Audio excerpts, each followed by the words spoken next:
You get so caught up in everybody else believing in you that you forget that the one person who needs to believe in you the most is actually you. Because you are the only human that you're going to spend 100% of your life with. So that's what we're going to talk about today. I'm going to give you 5 ways to start believing in yourself right now. Welcome to episode 93 of the Positivity Experience. Start believing in yourself. Check it out.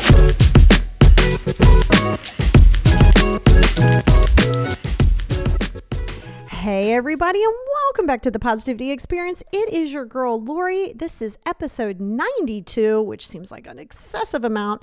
I do want to give a huge shout out to our newest Patreon subscribers. At our abundance level, we have Brittany, we have Stephanie, and we have Elizabeth. And I just want to thank you so much. And over on the Patreon, we are talking about my childhood trauma and how I was able to get through processing that. So if you're a Patreon subscriber, you can get that right now.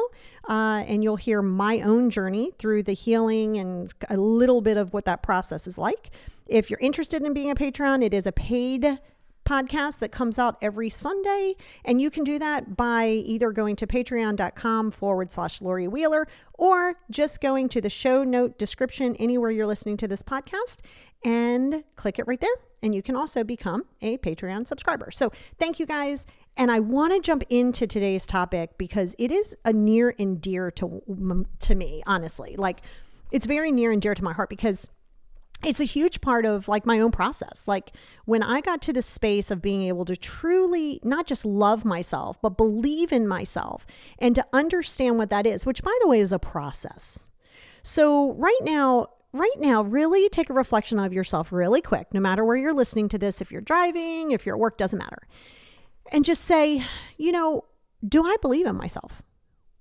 Do I believe that I am enough for me? Do I believe that I am capable of being okay? Do I believe that I am enough? Because what is enough? There's no universal level of enough, and it should never be, are you enough for another human? Are you enough for yourself?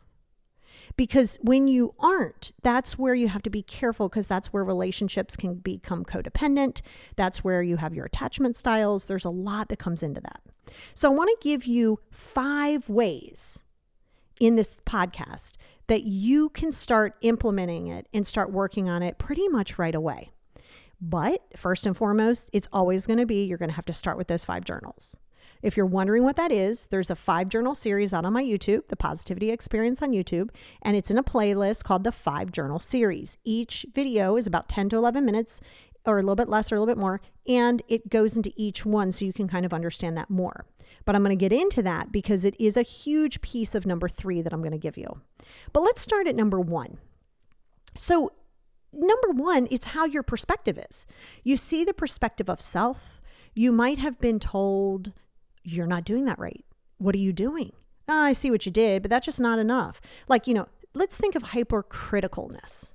Because a lot of times you don't believe in yourself based on the fact that you feel like something or someone, or maybe your childhood, maybe teachers, and remember, it's your perception.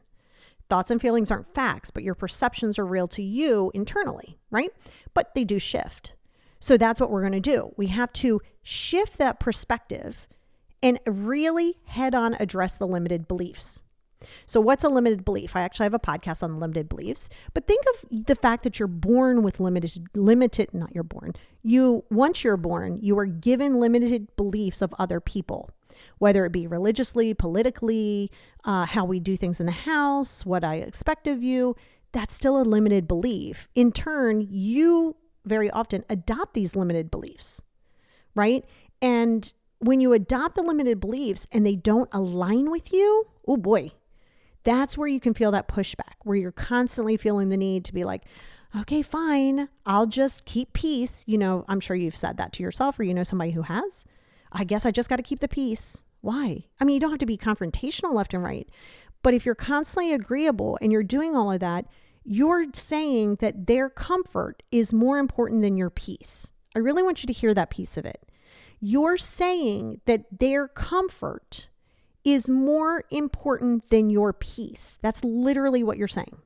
So if you're constantly doing that, you're always going to feel, I hate to use those like black and white words, but like a good part of the time, you will be in that space of not feeling like it's enough. I feel like I'm never doing enough. I feel like I can't do this right. I feel like, okay, in turn, now you go into a little bit of the victim mentality because you're like, well, this person always thinks that I can't do it right. But then you know who you're dealing with.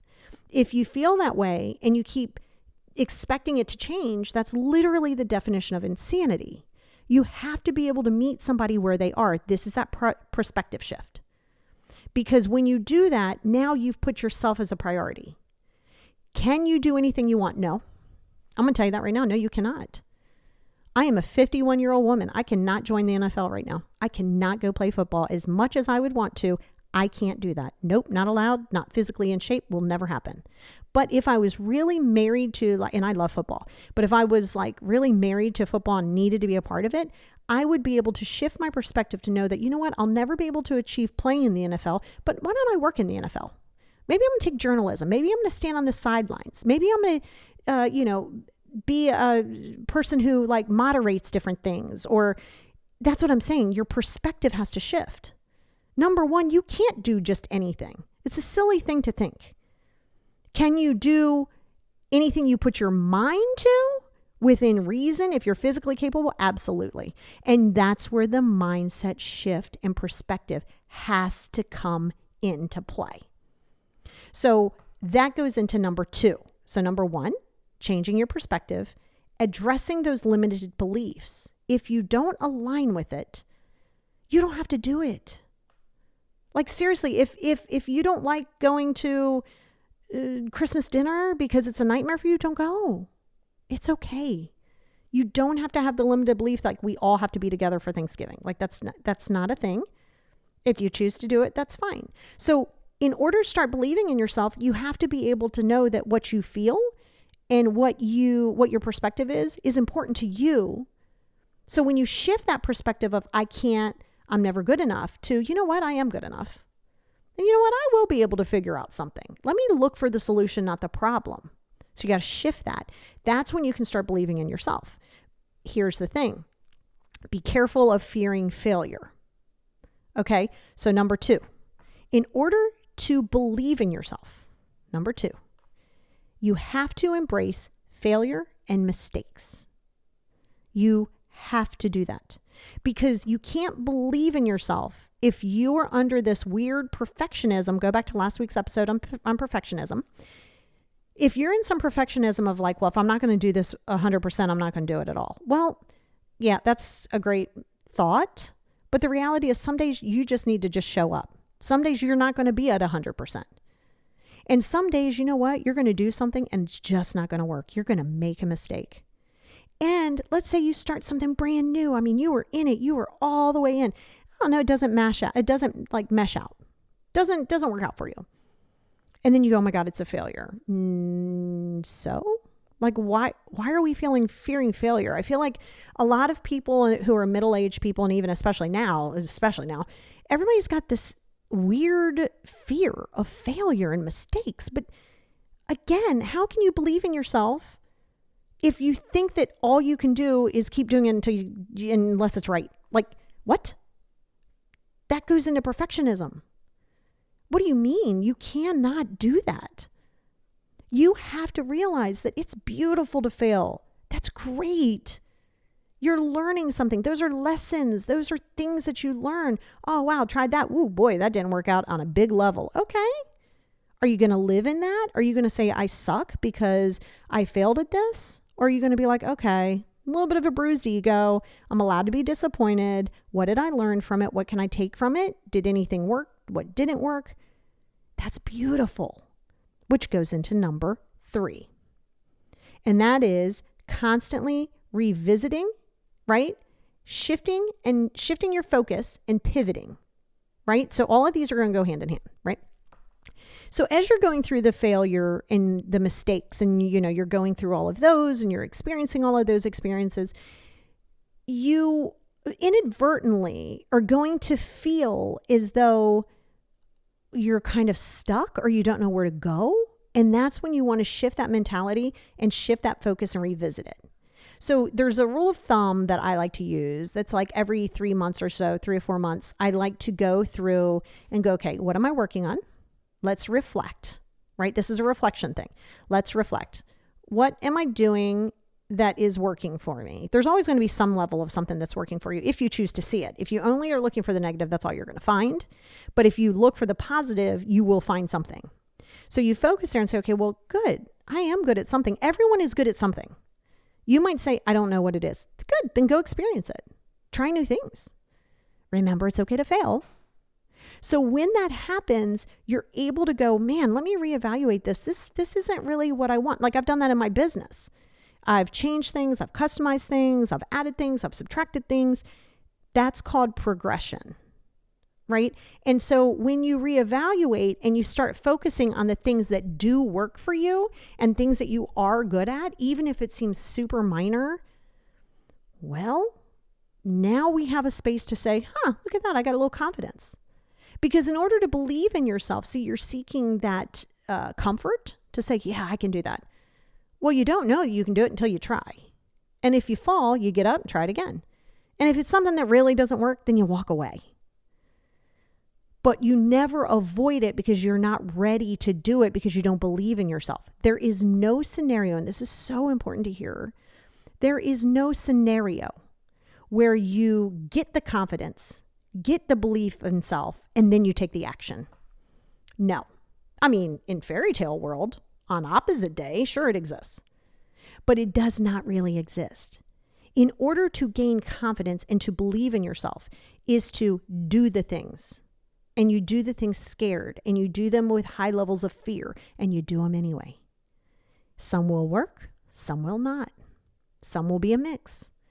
But you're not going to know if you keep holding on to the idea that you can't do it right, it's never going to be done. Everybody starts at zero.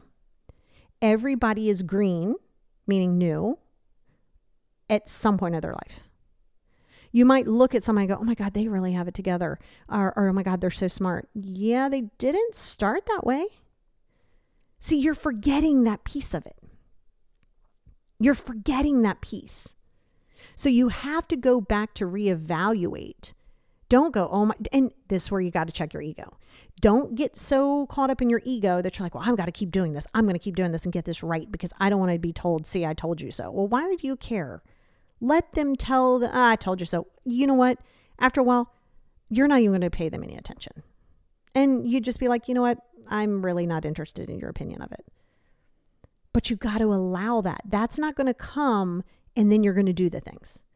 You got to do the things. You got to screw it up. You got to mess it up left and right. You got to stand up. You got to see what works. You got to reevaluate. You have to do that, right? Because if you don't, then you're going to live in that I can't do things. I can't believe in myself. Okay. Number 4. Did I say 4? If I either have 4 or 5, 5 or 6 down here. I think I'm on 4. But number 4 is self-love and not comparing yourself. Because both of those things do go hand in hand. You compare yourself when you're lacking in self-love. When you have self-love, you understand that everybody else has a different trajectory on their journey, right? So I want to go into that because a lot of times it's going to be, again, it's going to get in that victim mindset, but it's also going to be where you're only focusing on your shortcomings by comparing yourself to other people. So if you see this person who you graduated with or who you went to school with and they seem like they didn't have their stuff together, now they own some big Fortune 500 company, you're still trying to figure out what your life looks like. So what? So they're not further along than you. They just took a different route. They're not better. They're not less. There's nothing to be jealous of. Maybe you can pull inspiration from it. But see, here's the thing. When you're comparing, you're saying you're not enough from the door. Whatever enough is, that's what you're saying. If I'm not look at all of these people going so much farther in their life than me. Look at me, I'm old. Look at me, I'm this. Look at me, I'm too this. I'm too old. I'm too young. I'm too skinny. I'm too fat. I'm too ugly. I'm too pretty. Like whatever the case may be. You're going to get in your head space. But why do you want to focus on that self-love? Because when you focus on self-love, you realize you're not perfect. You're extremely flawed, which is beautiful. You're perfectly perfect. That you are not going to just hit it out the park and kill the game every single day. You're allowed to have bad moments. You're allowed to be sad. but you don't want to lean into that and make it an excuse. But self-love means you accept all of you. You accept your mess ups. You accept your failures. You accept the bad things that you've said and done. You accept those and you don't go into regret. See, when you only regret when you can't let go. When you can let go and go, ooh, boy, did I mess that up. Ooh, I was out there. And you're able to see it for what it is. And you accept that you're only as good as the knowledge you have in that moment. See, where you get yourself tripped up is you're taking the knowledge you have now and going, well, that was stupid of me 5 years ago. What? Wait, what? Like, why are you doing that? And you'll keep comparing yourself and go, look at me, I'm such a loser. Look at all those people on Instagram. Please don't do that. Please do not look at Instagram or any other social media and think that everybody on there is just so happy and they really have it together. It's their highlight reel. Now mine, you're going to see me in all different ways of life. And I think some people have panic about that. They're like, oh my God, I don't know. How do I respond to that? Because everybody wants this level of perfection. Why? We're all a little bit crazy. Don't you remember Seal has a song on that? We're all just a little bit crazy. I know, not a good singer. Sorry. Apologize to your ears. But it's true. We all are dealing with something. So how can you look at somebody and make it seem like they're so much more superior than you? So when you have that self-love piece of it, you start understanding that everybody's on a different part of their journey. If you can pull inspiration, great, but don't judge yourself because you're not in this imaginary place that you think they're in when you only see a little tiny fraction of what it is. No one knows anybody 100%. No one. And sometimes you don't even know yourself. So how the hell do you think anybody else is going to know you? Or that you're going to know anybody else? Which number 5 is so important. Mindfulness and gratitude. Absolutely. If you ask me if there was one that I thought was, first of all, these are all equal. But if you ask me which one would I say is the most important, this one. Mindfulness and gratitude. So why I said you want your gratitude, like your 5 journals, is because in order to shift some of that mentality and that perspective, you want to be able to actually articulate it to yourself. What does this feel like? What's the process to it? Stop worrying about everybody else approving it. This is for you. This is a gift that you give yourself to give yourself the attention and the love that maybe you feel other people didn't give you along the way. So when you have your mindfulness, right, and your gratitude, you'd never start your day without being grateful. And yeah, in this case, I will always say never. Yes, this case, I'm going to use these black and white terms. Yes, I am. Because if you go into constantly looking at what you don't have, looking at where you feel like you're lacking, but you're forgetting that everything around you, being a human is really hard. Being human being is a difficult task. So the fact that you are able to be this side of the ground and be on this side of the earth, that alone is enough gratitude. But don't just be grateful for the things like family and job and house, and those are all lovely. But what about the tree? What about the bird that just flew by? What about the smell of the laundry from the neighbor next door? Those are all things to be grateful for. And that's also mindfulness. So you guys know I teach mindfulness. And I do so by understanding that what mindfulness in general is doing everything with intention. Now, will you do everything with intention 100% of the time? You will not. Nobody will. And sometimes that's good, right? That's why I like ziplining, or if I'm at a concert, I don't have to do anything but just sit there, listen to music. I don't have to think. I don't have to be intentional with anything. I can escape. I can just be there. So no, you're not always going to sit in mindfulness and intent 100% of the times, but 80% of the times you will, if you allow yourself. So again, if you're driving down the road and suddenly you blink your eyes and you're in your driveway and you go, oh my God, I don't even know how I got here, because you weren't mindfully driving. We've all done it. You know what I mean? If you've been driving over a certain amount of time. And so mindfulness is when you're eating, and this is really good for people who have binge eating disorder like myself, which mine is pretty much at bay now, thank goodness, but she can always rear her ugly head at any given time. But it's beautiful because I don't believe in cutting things out. I mean, unless you're allergic or it's a moral thing, I don't believe in cutting things out. You want a piece of cake, eat that cake and eat every bit of it. Love it, suck it down, taste the sugar, lick at the top of the icing. Like, we are here for it. As you can tell, I've had that fantasy 74 times a day. But the important piece is when you eat it, you're not shoveling it in your mouth, just to eat away your emotions. You're sitting with it. You're tasting the sugar. You're tasting the salt. You're tasting the chocolate. You're tasting the vanilla. You're tasting the textures. That's intentional. When you're getting dressed and you're putting on your socks, you're feeling your feet go into the socks. When you're in the shower, you don't just feel the hot water on you. You feel it dripping down your back. You feel it all over your body. You feel how it feels in certain areas that it's hitting. That's mindfulness.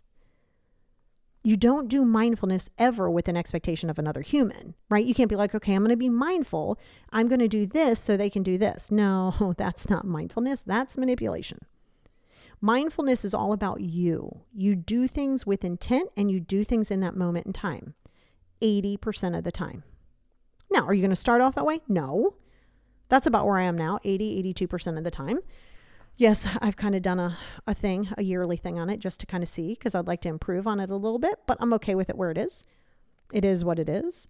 And so even if you just start a little bit of your mindfulness, you're going to start believing in yourself, because you realize that that's this gift that you're giving yourself. You're literally giving yourself the gift of self-love. And self-love means, you know what, I'm going to believe in myself. And if I, crap the bed, oh well, we'll figure it out. Because see, where the problem lies with all of this, a lot of times why people really struggle with not believing in themselves is, and it's no fault of your own, by the way, is at a young age as a child. A lot of this stems from childhood. Most of this stems from childhood. Would I say all of it? No, because that's not true.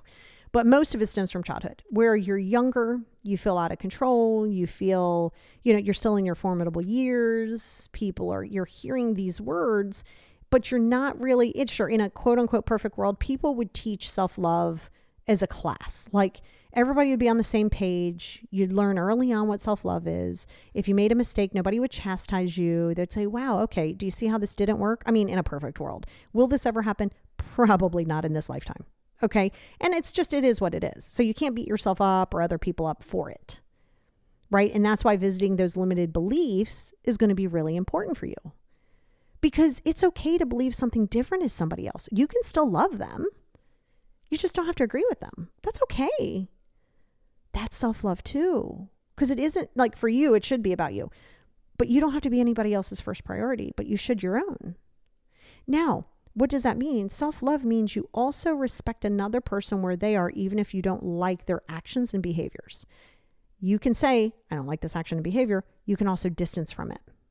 Like, what do you do in the thing with things going on in the world and you don't agree with it? Well, you know what? You can't change it. I mean, you can. I mean, I guess you can try, you can vote, you can try to do bills. Like, I love all that stuff. But at some point, if you can't do anything about it at this moment in time, you got to drop that ego and say, okay, you know what? I can't deal with this. And if I'm doom scrolling and I'm only watching things that are negative, how is that going to make you believe in yourself? Because now you're given the power over. I mean, it was funny. I was just saying recently to somebody how I feel like the world is this game called Risk. And Risk is a game where you would start and the whole goal is to take over other countries, right? It was really difficult for me to learn at first because I was like, oh my God, this is way over my head for my ADHD. But then I ended up really liking it. And it's kind of like the world we live in, right? Because everybody has a certain level of power. Depending on any country you are, there's always somebody who's going to be ahead in power. And yeah, I mean, essentially they're playing the game of Risk. But you know what? That's the world we live in. Barring you moving to Mars, and who knows, I'm sure there's somebody there who's in charge too. Mr. Manny Martian, I'm sure Manny's up there chilling. But the important factor is understanding that you can only do what you can do. So to be upset and to be angry about it is going to make you feel less about yourself and you're going to feel out of control. But there's always things in which you can control, one being your mentality and your mindset. I guess they're the same thing, but kind of differently. And it's important that you get that. Because if you're waiting to believe in yourself by having someone else believe in you, you're literally saying, I can't live my life until you tell me it's okay, basically, or until you align with me. But that's not believing in yourself, loves. I'm telling you, and I'm telling you this from a space of love. You absolutely can overcome your insecurities, but you have to be willing to put yourself as a priority. Guilt is in codependency. Go back to the codependency podcast, listen to that one. Because when you feel guilty about something, you're saying, oh my God, I feel guilty because I'm putting my needs first, right? I'm not saying you're being selfish. You're literally putting your needs first. When you're not doing that, you're always putting the needs of others in front of you. Now we're into people pleasing mode, which, by the way, you will never accomplish. And in this case, I'm using never. You will never accomplish people pleasing everyone in your life. And if you keep trying that, you will never believe in yourself. Because once again, this is something, quote unquote, that you can't do. You have to stop beating yourself up. And don't judge the people before you. I know it's difficult. But if you listen, if you're on the Patreon and you listen to how I went through the childhood trauma, you'll see what I mean. Because it really kind of aligns with this. That healing of that childhood trauma goes into vastly every other area of my life and yours. So that's how you start believing in yourself. You realize that, number one, and I said this before, you're trying to be enough, but you don't even know what enough means. So how are you goaling for something that you can't even define? Right? Like, those are the things I want you to be clear on. It's okay to not be in control all the time. It's okay to be vulnerable. Do you realize the confidence that's there? When you're vulnerable, you're able to literally say, oh my God, I need a little help here. Oh, I don't really understand this. So at work, you're not like, yeah, I got this, because you're in fear of looking like incompetent. But you will end up looking incompetent because you're trying to do something that you don't know how to do because you didn't ask, because you didn't understand it. So now what you're trying to avoid actually happens. Now you look incompetent. You said you had it. You didn't have it. Anybody would rather. And even if they get annoyed, let them get annoyed. You want to protect your peace and protect yourself by saying, listen, I know that this is urgent, and I know you told me before, but I'm a little cloudy on this, and I don't want to mess it up, to set me back. I know that, if it happens, it happens, but could you please explain? Because I really don't understand this piece. That vulnerability shows confidence. That vulnerability shows an enormous amount of confidence, because you're saying, you know what?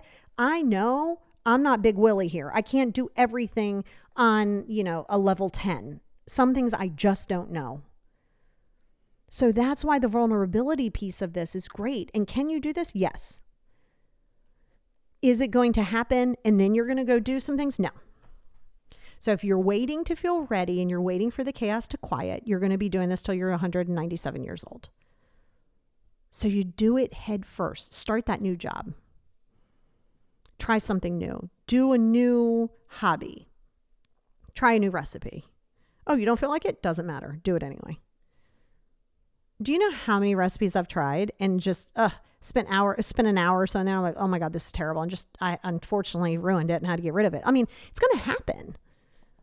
It's going to happen. Give yourself the opportunity to embrace the mistakes and failures. Baby, you cannot grow and believe in yourself without them. There is no scenario where you are perfect at everything you do, that you don't fail at everything you do. So if you keep running from failure, you're actually running from the growth of yourself. Embrace you. Look, some people learn best with books. Some people learn best with hands-on. I'm a hands-on learner, and sometimes I have to do it several times, and sometimes I still screw it up. It is what it is. I have ADHD, so there's a good chance I'm going to screw up more than a lot of people who don't have it, and that's okay. But I accept it about myself. Accept your flaws and lean into them. I know that I have an upstairs and a downstairs, and I know if my journals are downstairs and I'm laying down and I want to write my negative or even my positive journal and it's downstairs, I'm going to probably hem and haw a little bit and be like, oh God, I don't feel like going downstairs. I'll just write tomorrow. So if I know that about myself, I'm not going to judge it and be like, what's wrong with me? I just get another set and keep them upstairs. Take the decision away, take the roadblock away, but lean into it. If you're looking at the problem, you're going to live in the problem. But if you're looking at the problem and trying to assess a situation and an actual, like, okay, what's the solve here? Well, now we're going somewhere. Is it scary? Yes. Is it overwhelming? Yes. That's why you need micro goals. Go listen to that podcast too. I think it's episode 37. I could be wrong, but I want to update it too. But it's good and it's there for you. You absolutely can do this. You will fail. You will make mistakes and it will hurt, and you will get up and you will do it again. And sometimes you're going to keep doing it. And after a little bit of time, you're going to go, well, I can only keep hitting my head against this brick wall so much. I guess this isn't going to work out for me. And that's okay. You still learned. You learned what will and what won't work, but don't expect instant gratification.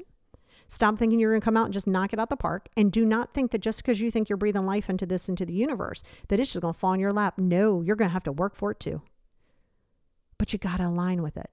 Do the work.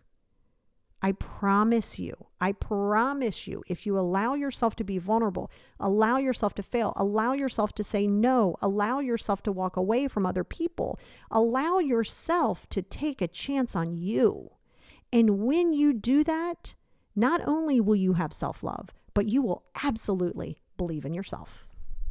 Check it out.